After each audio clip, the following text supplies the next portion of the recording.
I have 6 different lob wedges here, all different bounces and grinds. And I want to talk to you about picking the right one for your game so you can perform your best. And it's a complicated topic. I'm going to try and make it as simple as I can.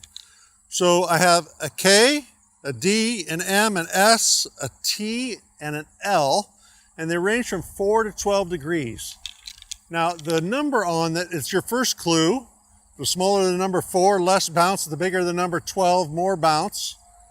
But it's not just the number, it's also the width of the sole. If there's relief on the heel or the toe, all affect your playability. And I'm going to start with just giving you a few basic tips. Number 1, every Titleist staff professional gets educated on how to fit through Titleist University, and there are 1,000 or more staff professionals. So if you can find a Titleist golf professional, they can help you way through it. The second tip is when you fit for your sand wedge and your lob wedge, do it right around the green.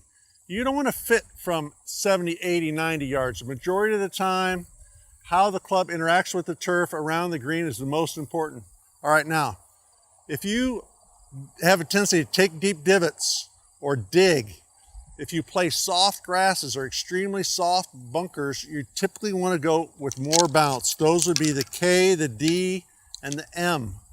Okay, if you play firm turf and you give the grass a haircut and you deliver the club shallow, the bunkers are firm, you're better off with less bounce, S, a T, or an L. Now, you might get confused here, especially if we think of S and M, because the S says 10 degrees and the M has 8, but I'm telling you the M plays effectively with more bounce. The reason why there's less bounce on the M is because if you notice, the heel and the back and the toe all have what's called relief. The S goes straight across all the way to the back, but this is shaved down. Let's talk about why. Well, when I have the M, let's say that effectively there's not 8, there's maybe 16 or 14 degrees of bounce on the front of this if I play the club square.